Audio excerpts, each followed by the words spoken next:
अपनी कार को जोर से हिलाइए। थोड़ा सुनने में अजीब लगेगा लेकिन काम करेगा। अपना कोई भी डिसीजन पॉलिसी मेकर्स के सहारे पर मत दीजिएगा। और मान लीजिए साथ साथ में आप स्टेज 1 ट्यूनिंग भी करना चाहते हो। फ्यूचर में कौन सा ब्लेंड मिलने वाला है किसी को कुछ नहीं पता, तो रेगुलर एडिटिव डलवाकर असल में आप जॉब को ओवरडन कर रहे हैं। ये पूछते हैं कैन आई यूज XP100 इन माई सेंट्रो जिंग 2003। देखिए E20 में जो इथेनॉल है वो सबसे ज्यादा क्या चीज डैमेज करता है ये आपको समझना है। दोस्तों आप सभी को मेरा बहुत बहुत नमस्कार। आज वीडियो शुरू करने से पहले मैं आपका 1 मिनट लेना चाहूंगा। अपनी सेहत और कुछ पर्सनल कमिटमेंट्स को लेकर मैं पिछले कुछ हफ्तों से YouTube पर एक्टिव नहीं था और कोई नई वीडियो नहीं डाल पाया और मैक्सिमम मैसेजेस का रिप्लाई भी नहीं कर पाया। हालांकि आपके बहुत सारे क्वेश्चंस आए थे और उन क्वेश्चंस के आंसर ना देने के लिए मुझे बहुत खेद है। जैसे कि सभी लोग जानते हैं मेरी माताजी पिछले करीबन 1 साल से बीमार थी, लेकिन अब वो बिना आर्टिफिशियल ऑक्सीजन के जी सकती हैं, खुद चल सकती हैं, खुद खाना खा सकती हैं। और इसी सब के लिए मेरी कुछ टेम्पल्स में कमिटमेंट्स थी जहां मुझे जाना था और जो मुझे पूरा करना था। और मैं ये भी जानता हूं मेरे माताजी के स्वास्थ्य के लिए आप सभी लोगों ने बहुत सारी शुभकामनाएं भेजी थी। मैं आप सभी के उस प्यार का, उन शुभकामनाओं का अपने अंतर मन से धन्यवाद करता हूं। तो चलिए आज का वीडियो स्टार्ट करते हैं। मैंने लास्ट वीडियो में से कुछ क्वेश्चंस पिक किए हैं। अगर आप लोगों को लगता है कि कुछ क्वेश्चंस कवर होने बाकी रह गए हैं तो मेरी आपसे रिक्वेस्ट है कि इस वीडियो पर और पिन मैसेज में दिए हुए फॉर्मेट के हिसाब से आपने क्वेश्चन पोस्ट कीजिएगा। नमस्कार दोस्तों, आप देख रहे हैं मेशोफिक्स ऑटो की Q&A सीरीज जहां हम आपके क्वेश्चंस डिस्कस करते हैं। तो चलिए आज का पहला क्वेश्चन पिक करते हैं। आज का पहला क्वेश्चन है मिस्टर बिशन सिंह का जयपुर से। ये कहते हैं कि डीजल कार की जो लाइफ है वो 10 साल हो गई है क्योंकि वो ज्यादा पॉल्यूशन क्रिएट करती है, लेकिन आजकल BS6 कार में DPF आता है जिससे पॉल्यूशन कुछ कम होता है। और ये पूछते हैं कि क्या हम एक्सपेक्ट कर सकते हैं कि जो डीजल कार की लाइफ है वो दोबारा से बढ़ जाएगी। देखिए बिशन भाई, ये मुझे बहुत मुश्किल लगता है। हालांकि पास में ये एक बहुत ही अनफॉर्चुनेट डिसीजन रहा है जिसने नेशनल कैपिटल टेरिटरी रीजन में, जो कि दिल्ली NCT रीजन है जिसमें उत्तर प्रदेश और हरियाणा के काफी सारे रीजन आते हैं, बहुत सारी डीजल कार्स रातों रात 15 साल से 10 साल की कर दी थी। लेकिन जहां तक मैं समझता हूं आप राजस्थान से बिलोंग करते हैं और वहां पर जो डीजल कार का रजिस्ट्रेशन है वो मेरे हिसाब से 15 साल का होता है, तो मुझे नहीं लगता this is a point of worry for you. हाँ, मैं समझता हूं कि आपको दिल्ली NCR के रीजन में आना पड़ता होगा।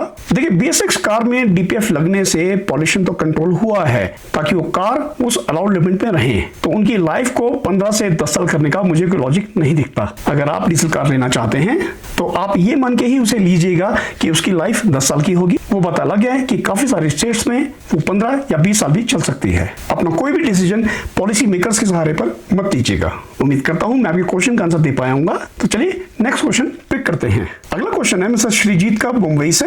ये असल में Hyundai i20 N-Line DCT को लेकर, उसकी ट्यूनिंग को लेकर एक इंटरेस्टिंग क्वेश्चन है। ये असल में अपनी कार को स्टेज 1 ट्यून कराना चाहते हैं जिसके लिए उन्होंने कुछ ऑप्शन भी लिखे हैं। हालांकि इनका जो पर्पस है वो एग्रेसिव ड्राइविंग करने का नहीं है, लेकिन ये टर्बो लैग को मिनिमाइज करना चाहते हैं, चाहे इनको पावर गेन मिनिमम हो। और साथ साथ में कहते हैं कि माइलेज इंपैक्ट नहीं होनी चाहिए। देखिए टर्बो लैग किसी भी टर्बोचार्ज कार का, जो कि असल में फोर्स इंडक्शन के ऊपर चलती है, टर्बो लैग एक बेसिक नेचर है। आप उसको सिर्फ मिनिमाइज कर सकते हो, खत्म नहीं कर सकते। देखिए जो टर्बो लैग होता है वो असल में जो लोएस्ट RPM होते हैं, जो उसके 1500, 1800, मैक्सिमम 2000 तक के RPM होते हैं, ये उसी RPM बैंड के बीच में घूमता है, जो कि असल में लो RPM ड्राइविंग या फिर सडन एक्सीलरेटर केस में जैसे ही आप कार को पुश करना चाहते हैं और कार अभी 1000 RPM पे है, अगर उसको 2000 RPM पे जाने में करीबन 1 सेकंड का टाइम लग जाता है या 1.5 सेकंड का टाइम लग जाता है, उतनी देर तक उसका जो टर्बो है वो असल में स्पूल नहीं होता उस हिसाब से, यानी कि उस RPM पर, यानी कि जो टर्बो के अपने RPM होते हैं, तो उस पीरियड में आपको टर्बो लैग मिलता है। अगर बिना ज्यादा खर्चा किए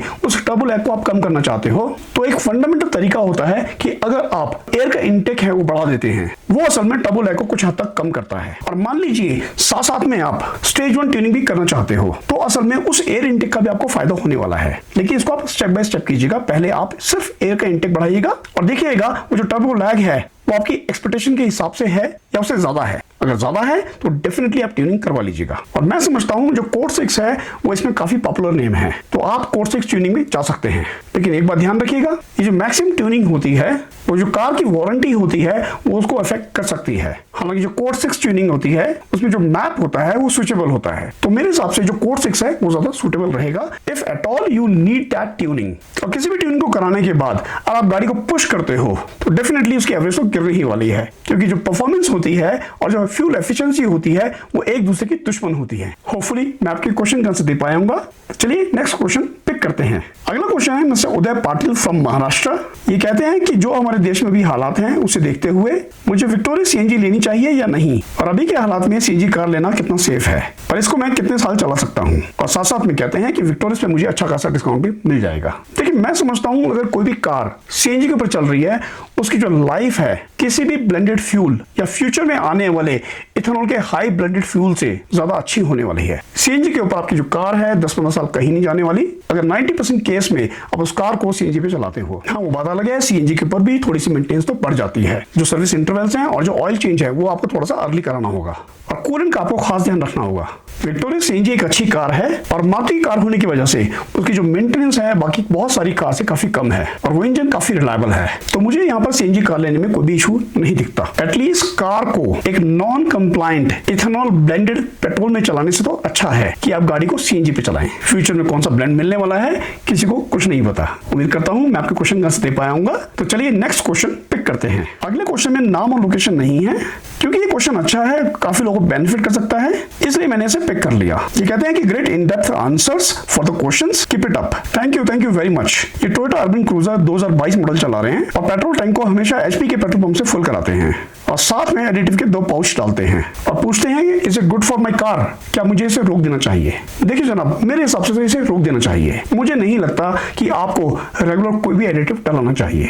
ये बात आप भूल जाइए कि कोई भी एडिटिव या खासकर वो जो 2 पाउच आप डलवाते हैं वो E20 को डील कर पाएगा, या फिर ये कह लीजिए इथेनॉल को डील कर पाएगा। E20 और हायर ब्लेंड फ्यूल को वाटर कंडेंसेशन और रस्ट से कोई बचा नहीं सकता। हाँ, अगर आपको कभी कभी लगता है कि गाड़ी में रफ आइडलिंग हो रही है, या कभी कभी हल्का मिसिंग है, या गाड़ी में अभी स्मूथनेस थोड़ी सी कम है, तो 4 से 6 महीने के अंदर आप एक बार वो एडिटिव डलवा दीजिए। हर बार उसको आपको डलवाने की जरूरत नहीं है, क्योंकि पेट्रोल के अंदर ऑलरेडी कुछ एडिटिव्स मिले हुए होते हैं। तो रेगुलर एडिटिव डलवाकर असल में आप जॉब को ओवरडन कर रहे हैं, जो कि लॉन्ग टर्म में हो सकता है इंजन को भी नुकसान करे। उम्मीद करता हूं आपके क्वेश्चन का आंसर मिल गया होगा। तो चलिए नेक्स्ट क्वेश्चन पिक करते हैं। अगला क्वेश्चन है मिस्टर एल्बर्ट फ्रॉम दार्जिलिंग। ये कहते हैं कि इनके पास 15 साल पुरानी स्कॉर्पियो एमहॉक है, जो कि काफी अच्छी रनिंग कंडीशन में है, और ये प्लान कर रहे हैं कि उसे सेल कर दें, और ये असल में जिम्नी लेना चाहते हैं, और मेरा सजेशन जानना चाहते हैं। देखिए, हिल टेरेन्स में जिम्नी एक फैबुलस कार है। किसी भी हिल टेरेन में 2 चीज बहुत इंपॉर्टेंट होती है कि गाड़ी को लाइट वेट होना चाहिए, और गाड़ी जो है स्किनी होनी चाहिए, ताकि वो छोटी छोटी जगहों से निकल जाए, यानी कि पतले पतले रोड में से इजीली निकल जाए। हालांकि जिम्नी का जो टर्निंग रेडियस है वो काफी ज्यादा है। एक बार आप उसको चला के जरूर देखिएगा। अगर टर्निंग रेडियस में कोई इशू नहीं आता और आप उसको इजीली हैंडल कर लेते हैं, तो जिम्नी आपके लिए बहुत सुटेबल कार रहने वाली है। हालांकि वो स्कॉर्पियो जैसे काफी सारा माल नहीं ढो सकती। जिम्नी को काफी लोग अंडर पावर बोलते हैं, लेकिन मेरे हिसाब से वो बहुत कैपेबल कार है, क्योंकि पहाड़ों के टेरेन्स में पावर नहीं, वो टॉर्क चाहिए होता है, जो रिक्वायरमेंट के हिसाब से डिफरेंट आरपीएम पे वो डिफरेंट होता रहता है, और जिम्नी इसको बहुत अच्छे से हैंडल करती है। वो जानती है अपना काम कैसे करना है। अगर टेस्ट ड्राइव में आपको जिम्नी पसंद आती है, तो मेरे हिसाब से जिम्नी आपको लेनी चाहिए। हाँ, एक और बात, जिम्नी के ऊपर मैंने एक 23 वीडियोस की सीरीज बनाई है, जिसमें मैंने जिम्नी के सभी इन एंड आउट के बारे में बात की है। एक वीडियो आपको बहुत सारी इंफॉर्मेशन देने वाली है, उसमें क्या अच्छा है क्या बुरा है। आपको नीचे डिस्क्रिप्शन में जिम्नी को बुक सीरीज का लिंक मिल जाएगा। मैं खुद पहाड़ों से हूँ, जिम्नी चलाता हूँ, और कॉन्फिडेंस से बोल सकता हूँ कि जिम्नी एक कैपेबल कार है, और मैंने उसको हाईवेज के ऊपर भी बहुत एंजॉय किया है। मुझे जिम्नी बैठते हुए सफिशिएंट टेक्नोलॉजी मिलती है, और साथ साथ में एक ओल्ड स्कूल फीलिंग भी मिलती है। उम्मीद करता हूं मैं आपके क्वेश्चन का आंसर कर पाऊंगा। तो चलिए नेक्स्ट क्वेश्चन पिक करते हैं। इस क्वेश्चन में इन्होंने अपना नाम नहीं दिया, लेकिन इन्होंने लोकेशन दी है, क्योंकि ये क्वेश्चन अच्छा है और टू द पॉइंट क्वेश्चन है, इसलिए मैंने इसको पिक किया है। ये पूछते हैं, कैन आई यूज XP100 इन माई सेंट्रो जिंग 2003। मेरे भाई, आपको मेरा प्यार है नमस्कार। तो इसका सीधा आंसर है नहीं, आपको उस कार में XP100 यूज नहीं करना चाहिए। एक तो आप महंगा पेट्रोल लेंगे, और साथ साथ में उसको वेस्ट भी करेंगे, और साथ साथ में इंजन को ज्यादा हार्म होगा। देखिए, जो XP100 पेट्रोल है वो हाई कंप्रेशन इंजन के लिए होता है, लेकिन जो सेंट्रो का इंजन है वो हाई कंप्रेशन इंजन नहीं है। यानी कि जब भी कंबशन चैम्बर में कंबशन होगा, उसको इतना कंप्रेशन नहीं मिलेगा जितना उस फ्यूल को जलने के लिए चाहिए। ऐसे में काफी सारा फ्यूल इंजन के अंदर वेस्ट होगा, और ऐसे में ज्यादा कार्बन बिल्डअप होने के चांसेस हैं। आप 160 रुपए का 170 रुपए का पेट्रोल खरीदेंगे, और वो वेस्ट जाएगा, और इंजन को भी नुकसान होगा। तो मेरे हिसाब से वो पेट्रोल आपको नहीं डलवाना चाहिए। मेरे ख्याल से जिंग करीबन 93 ऑक्टेन पेट्रोल के लिए बनी होगी। अब क्योंकि ज्यादा फ्यूल अवेलेबल नहीं है, जो मिनिमम लेवल है, जो जो बेस लाइन है वो E20 है, तो वही आपको डलाना होगा, जो कि करीबन 95 रॉन देता है, यानी कि ऑक्टेन देता है। आप कार के फ्यूल सिस्टम का ध्यान रखिए, स्पेशली उसका जो फ्यूल टैंक है, उसके अंदर जो फ्यूल पंप है उसका ध्यान रखिए, और कार को अच्छे से मेंटेन करते हुए चलाते रहिए। ध्यान रखिए कहीं से भी फ्यूल लीकेज ना हो। 2003 का मॉडल जितना चलेगा वो आपके लिए बोनस है। उम्मीद करता हूं आप क्वेश्चन का आंसर दे पाया होगा। तो चलिए नेक्स्ट क्वेश्चन पिक करते हैं। अगला क्वेश्चन है मिस्टर विवेक मुखर्जी का जयपुर से। इनके पास वैगनआर पेट्रोल 2015 मॉडल है और पूछते हैं कि E20 के सिनेरियो में जो पेट्रोल है वो मेरी कार के इंजन को डैमेज कर रहा होगा, और पूछते हैं कि preventive maintenance point of view से मुझे क्या प्रिकॉशंस लेनी चाहिए। ये कहते हैं कि मैं अपनी कार की लॉन्ग लाइफ के लिए काफी वरीड हूं, प्लीज हेल्प। देखिए E20 में जो इथेनॉल है वो सबसे ज्यादा क्या चीज डैमेज करता है ये आपको समझना है। वो सबसे ज्यादा उसके फ्यूल सिस्टम को डैमेज करता है, फ्यूल लाइन को डैमेज करता है, फ्यूल पंप को डैमेज करता है। तो एक तरीका तो यह है कि आप कार में फ्यूल को कम से कम रखिए, जितना चलाना है उतना फ्यूल डालिए, ना उसमें ज्यादा पेट्रोल होगा, ना उसमें उतनी ज्यादा वाटर कंडेंसेशन होगी। अगर आपकी कार रेगुलर चलती है तो वाटर कंडेंसेशन के लिए असल में थोड़ा टाइम चाहिए होता है। अगर रोज चलती है तो बहुत बड़ा इशू नहीं है, लेकिन फिर भी हर साल जब भी आपकी कार की सर्विस होती है आप पूरी फ्यूल लाइंस को चेक करवाइए, अगर जरूरत पड़े तो इंजेक्टर्स को भी क्लीन करवाइए, लेकिन तभी अगर जरूरत हो तो। और जो गाड़ी का फ्यूल टैंक है उसको खुलवाकर उसके अंदर जो फ्यूल पंप है उसको भी आप चेक करवाइए। साल में अगर एक बार ऐसा करेंगे तो मेरे हिसाब से ये सफिशिएंट है। लेकिन फ्यूल टैंक में जो पानी होता है उससे बचने के लिए मैं आपको एक बहुत पुराना जुगाड़ बताता हूँ। देखिए आपको याद होगा जब हम लोग पुराने 2 स्ट्रोक स्कूटर चलाया करते थे, उसमें कार्बोरेटर होते थे और कई बार वो स्कूटर स्टार्ट नहीं होते थे, हम क्या करते थे उसको टेढ़ा करते थे। तो इस E20 फ्यूल ने उन कार्स को भी असल में उन स्कूटर की तरह कर दिया है। तो मेरे कहने का यहाँ पर ये मतलब है आपको भी यहाँ पर एक जुगाड़ करना होगा। उम्मीद करता हूँ आपको ये अजीब नहीं लगेगा। अब मान लीजिए आपकी कार काफी दिन से खड़ी है, उसमें काफी सारा फ्यूल है और फ्यूल टैंक में नीचे पानी की जो लेयर है बन गई है। अब उसको दोबारा से पेट्रोल में मिलाने के लिए अपनी कार को जोर से हिलाइए, बहुत जोर से शेक कीजिए, जितनी जोर से आप कर सकते हो। तो डेफिनेटली उसका जो पेट्रोल है हिलेगा और वो पानी दोबारा से मिक्स हो जाएगा। यानी कि जब कार को पहला सेल्फ देंगे वो जो पंप है वो पानी को सक नहीं करेगा, वो उस मिक्सचर को सक करेगा जो असल में आपने उस कार को हिला लगे कुछ हद तक ठीक कर दिया है।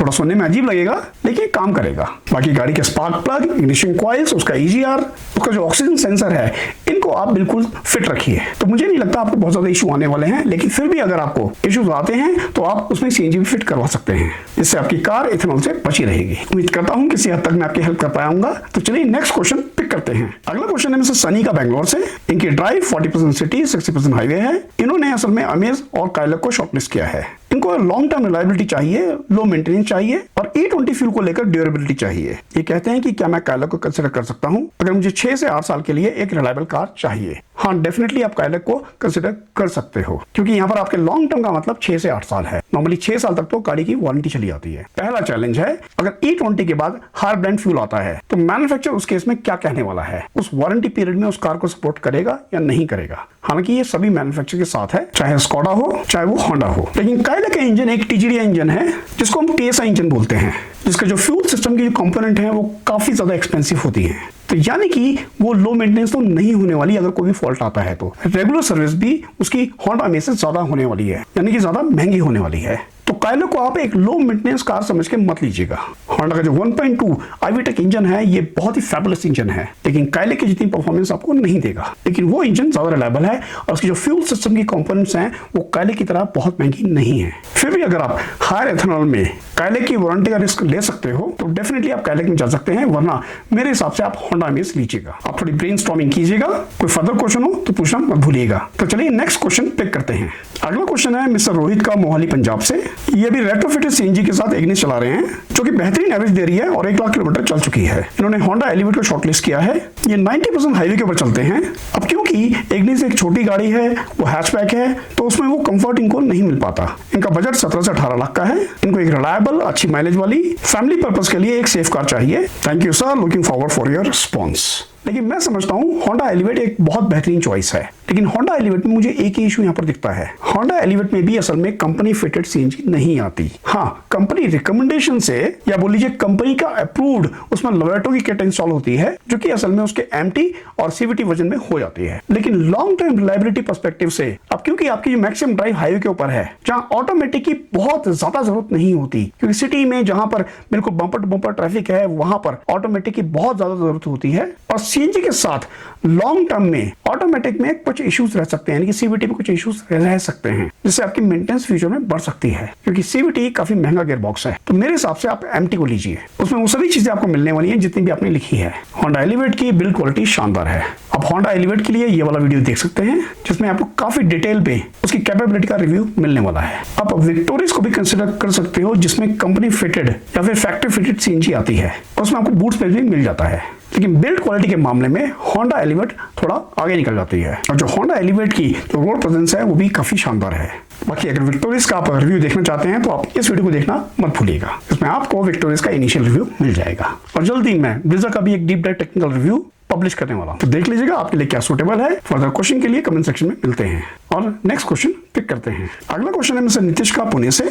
इनके पास नेक्सन पेट्रोल 2021 है और इन्होंने टाटा टियागो i10 नियोस को शॉर्टलिस्ट किया है। इनको सिटी कम्यूट के लिए एक ऑटोमेटिक हैचबैक चाहिए जो इनकी वाइफ डेली 30 किलोमीटर चलाने वाली है। इनको एक सेफ कार चाहिए और ये कार वो 10 साल तक रखना चाहते हैं।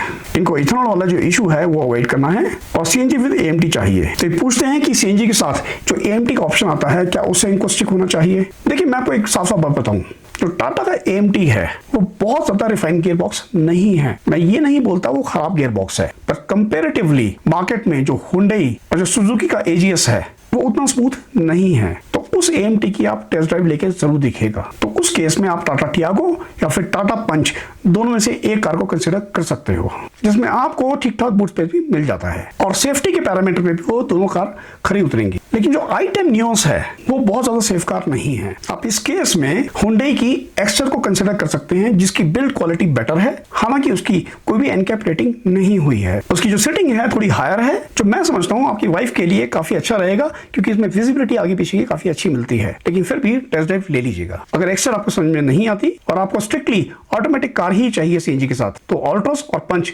दोनों ऑप्शंस अवेलेबल हैं। होपफुली आपको आपके क्वेश्चन का आंसर मिल गया होगा।